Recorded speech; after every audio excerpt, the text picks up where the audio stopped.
Hello friends, start करते हैं CTP की क्लास 2 सभी टेट एग्ज़ाम्स के लिए।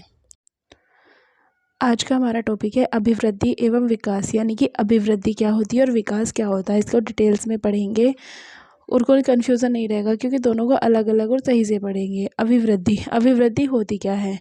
शरीर की संरचना या आकार का बढ़ना, यानी कि जब शरीर बाहरी तरह से बढ़ता है, बाहरी तरफ से बढ़ता है, जो हमें दिखाई देता है। शरीर की संरचना या आकार का बढ़ना, पहले बच्चा छोटा होता है फिर बड़ा होता है, वैसे वैसे उसके बॉडी पार्ट्स भी बड़े होते जाते हैं, तो वैसे ही संरचना या आकार का बढ़ना। वृद्धि का स्वरूप बाह्य होता है, बिल्कुल बाह्य होता है क्योंकि वो हमें दिखाई देता है। वृद्धि कुछ समय के बाद रुक जाती है, हाँ, क्योंकि उसकी एक लिमिट होती है कि इतने साल तक बढ़ता है, 18 साल, 20 साल, 22-25 साल, इतनी उम्र तक बढ़ता है। ऐसा नहीं है कि वो 60 साल की उम्र में भी बढ़ रहा है, 50 साल की उम्र में बढ़ रहा है, नहीं, उसकी हाइट, आकार जो भी बढ़ना होता है वो एक उम्र तक ही बढ़ता है। वृद्धि क्रम के अनुरूप नहीं चलती, बिल्कुल भी नहीं चलती वृद्धि क्रम के अनुरूप, क्योंकि कभी हमारा जो है पेट बढ़ जाता है, कभी हमारे हाथ बढ़ जाते हैं, क्योंकि वो इतना माइनर सा वो होता है कि दिखाई भी नहीं देता है, लेकिन क्रम में नहीं होती है।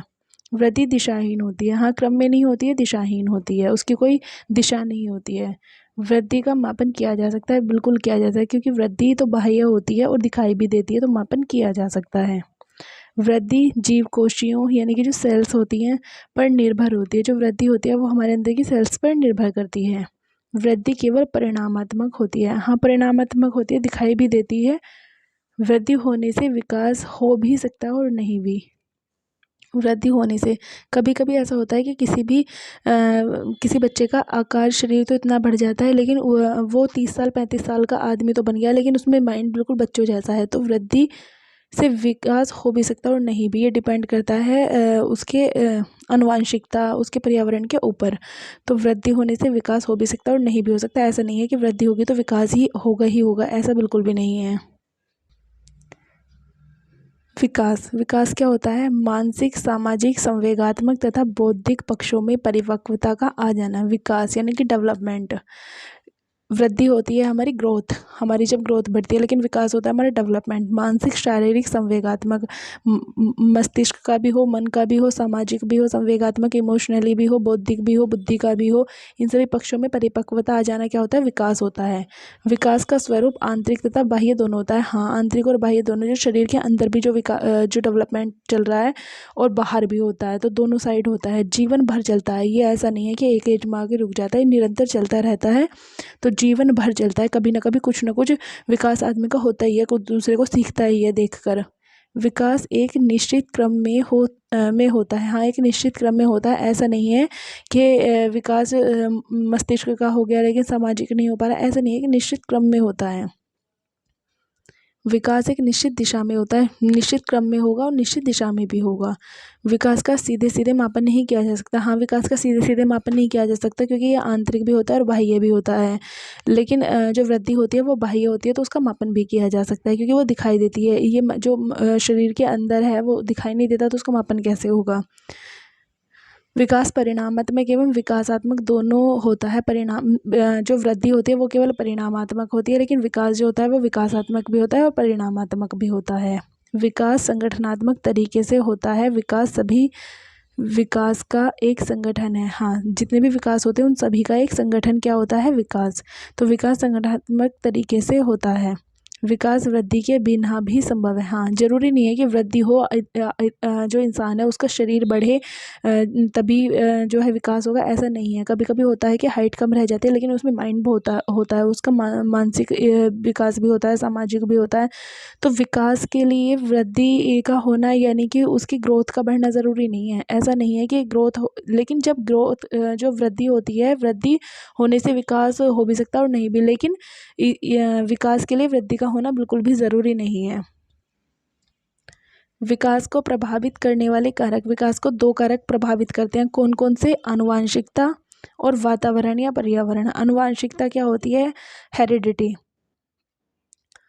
ये स्थिर रहती है। ये तो हमें अपने परिवार से, अपने वंशज से प्राप्त होती है। ये स्थिर होती है। ये एक बार जो आ गए, जो शरीर में डेवलपमेंट हो गया। ये एक बार स्थिर होती है, एक बार हो जाती है।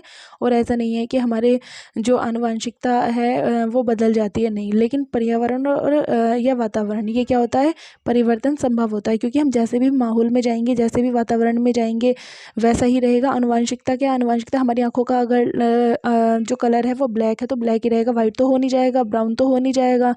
तो वो स्थिर है। जैसा भी है हमारा शरीर, हमारे आँख नाक जैसे भी हैं वो स्थिर हो गए हैं। लेकिन जो वातावरण है, जो पर्यावरण है, वो परिवर्तन संभव है। उसमें क्या है, हम देख कर सीखते हैं, कर कर सीखते हैं। जो जैसे माहौल में जाएंगे वैसा ही हम सीखते हैं। अच्छी आदतें भी डल सकती हैं और बुरी आदतें भी डल सकती हैं। वृद्धि और विकास आपको समझ में आया, क्योंकि क्वेश्चंस विकास और वृद्धि से पूछे जाते हैं। जो वृद्धि होती है वो निरंतर नहीं चलती, एक समय के बाद रुक जाती है। लेकिन जो विकास होता है वो जीवन पर्यंत चलता रहता है। जो वृद्धि होती है वो क्या होता है, एक दिशाहीन होती है और किसी भी दिशा में नहीं चलती है, क्रम में नहीं चलती है। लेकिन जो विकास होता है वो क्रम में चलता है, दिशा में चलता है।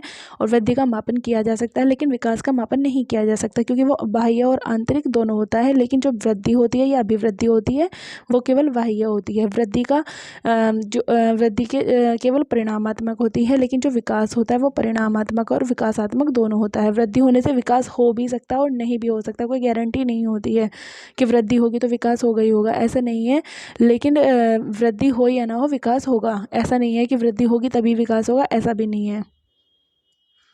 आई होप सो कि आपको विकास और वृद्धि में जो डिफरेंस है वो समझ आ गया होगा और क्लियर भी हो गया होगा। लेकिन ये पॉइंट्स हैं ना, ये आपको अपने अकॉर्डिंग अपने शब्दों में लिख लेना है, क्योंकि इम्पोर्टेंट चीज़ें हैं। विकास के सिद्धांत।